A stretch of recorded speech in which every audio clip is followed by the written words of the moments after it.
How y'all doing? So I want to just give y'all like a little perspective on how I view creating music and how I view music from this standpoint now when it comes to the creative process and what music does for me and how music work.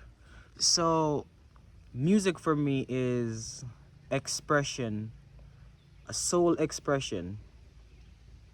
And whenever I write a song, each words, each line, each verse, it's all laying down concrete mental steps in my mind.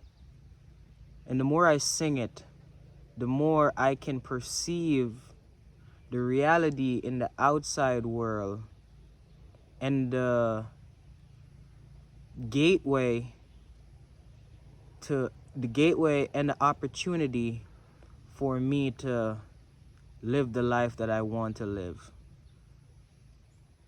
So, with that being said, I use music to create my experience in the world. So, if I want abundance, I'm going to make a song about abundance within me. Then I'm going to sing it and until the song work on me. Then it's going to manifest in my reality around everyone. But by me singing it over and over and over again, now I'll be able to perceive the abundance when it shows up. And you get what I'm saying? Just an example.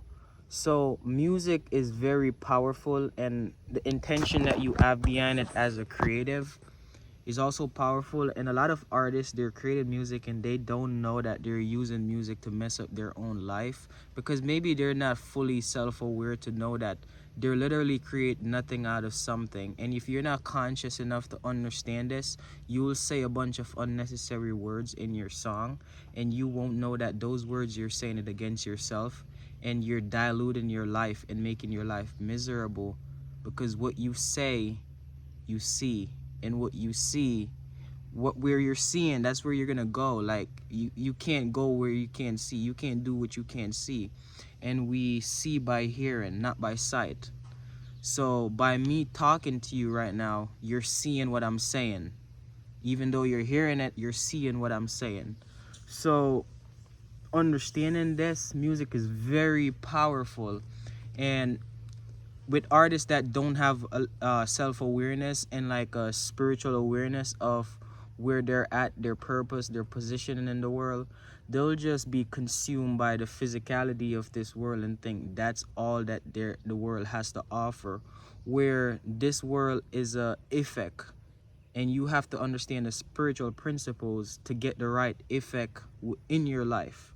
And your mind control the fabric of reality. So if you don't have full control over your mind and self-awareness, then you can't control your experience on a day-to-day basis the way that you'd like to. You can't create your life the way you'd like to because you're limited mentally. You get what I'm saying? Mind is matter. You can use your mind, use your imagination to create matter. The only thing is there's a time delay on how you create matter. But if you're persistent, you're patient, you have a good attitude while you're doing it, and you wait your turn and you do what you got to do, you do the right steps, you know the right principles, you will get there. But go back to the music. Music is very powerful, and music can change you on a level, a energy level, to where my physical hand, this physical hand is not, to us it's solid in the physical, but it's doing this, it's vibrating. And music is frequency, music is energy. Music got emotion, which is energy in motion.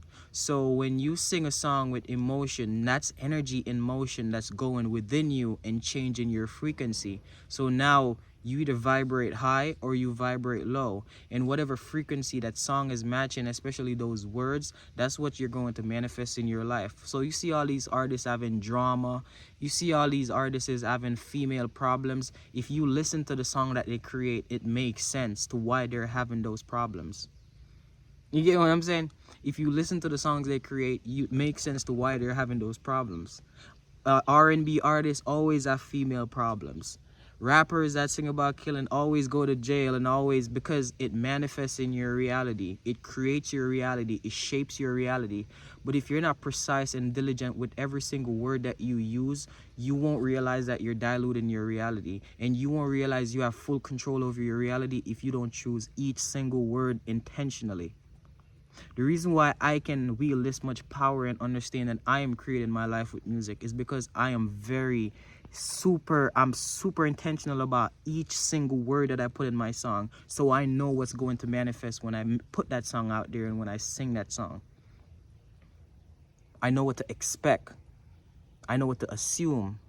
And whatever you assume, that's what you experience. So this is very deep and it's profound, like not a lot of people can go where I just went and just break down that, but as the listener of music, someone that listens music will not have the same experience as someone that create music and someone that understands deep principles, deep awareness of the mind and the all and the universe and how everything plays a role and how everything is connected to each other.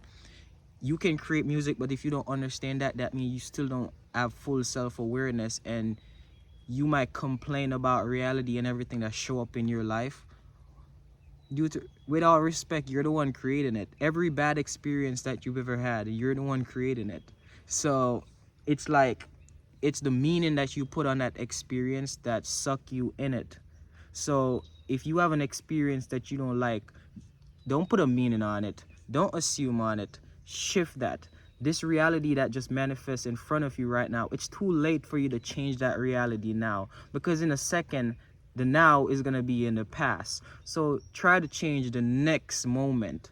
Imagine the next moment. Feel the next moment. Visualize it the way you'd want it to be. Have the feelings. Create details in your mind about the next moment. What fruit are you eating? Like put details in your visualization, in your imagination. But if you think this world is all physical and you can't see that, our mind create this thing, then you won't realize that, all you have to do is just visualize your next moment and feel it and put details in it within your mind. Write it down, script it, and then come back to the now and take aligned action to get there. It's pretty simple. Aligned, inspired action. It's pretty simple, and eventually you'll get there. But in this world, we're programmed to think that everything is hard to do. Everything is, you gotta hustle, you gotta do this. No, chill, relax, eat healthy. If you're eating healthy, you're taking care of your mind, you're learning, you're reading, you're taking care of yourself, you're loving yourself, you're treating others with respect, you're doing all of this stuff. Slow down. Slow down to appreciate what's around you. Because sometimes we can get really ambitious to like, what's next, what's next, what's next. But that alone can bring discomfort and not being able to be satisfied. So if you already know that whatever it is you want is yours, then you won't be so fussy to go out of your way to get it. Oh, I got to get it now, because you already know it's yours. So you're approaching it from a place of well-being, a place of, I don't need it, I already have it, so I'm just waiting for it to manifest. Like, for example, bro, I'm gonna be a millionaire, I'm gonna be a billionaire, I'm gonna make a lot of money, I'm gonna help a lot of people, I'm gonna do all of this. And it's good to do that. And for a while I was ambitious and I was like, I can't wait to get this done. But that persistent was what I need in that season of my life to break through the mental walls that I had built up. So there is a season in your life where being ambitious is necessary, because it's going to give you that persistent and that drive and that momentum and that motivation to keep going. But there's going to be a wall that after you break through that wall, you no longer need that amount of attack, amount of force anymore. You can just chill knowing that you're already successful. You just have to be diligent now and understand where you're at and slowly work towards it with patience and understanding that it's already done. It's coming. It's already done. Once you get to that place, I'm here to tell you that embrace the journey. Enjoy it now. Slow down. Meditate. Breathe. Heal. purge. You know what I'm saying? Go on little dates, take yourself on dates, do all these things. And I know I started off with the music thing, but the music thing, see how powerful the music thing is? But music is very powerful, and if you're a listener of music, you have to be super intentional about what music you listen to, because those same music could keep you at that level and keep you repeating the same experiences. But like I said, music have a certain amount of energy in it, and it have a certain frequency in it, and frequency is feeling. Feeling equals emotion, energy in motion. So that feeling is energy in motion, and when you listen to that song, that energy in motion can come into you. Now it creates you and puts you at that frequency. Now whatever that artist was feeling, whatever energy that was in that artist is now inside of you. And if it's not a good energy, if that artist is not a self-aware to create the best song for themselves, that song is not going to be good enough for you, bro. So the songs that I create is not for people. I create songs to manifest my life, to manifest the things that God put inside of me and put it out in the world. So I know when other people listen to my songs, that's what's going to happen to them. They're going to manifest the best version of themselves, because that's what the song did to me. So I hope this video bless you, and you know what I mean, I'll see y'all later. Peace.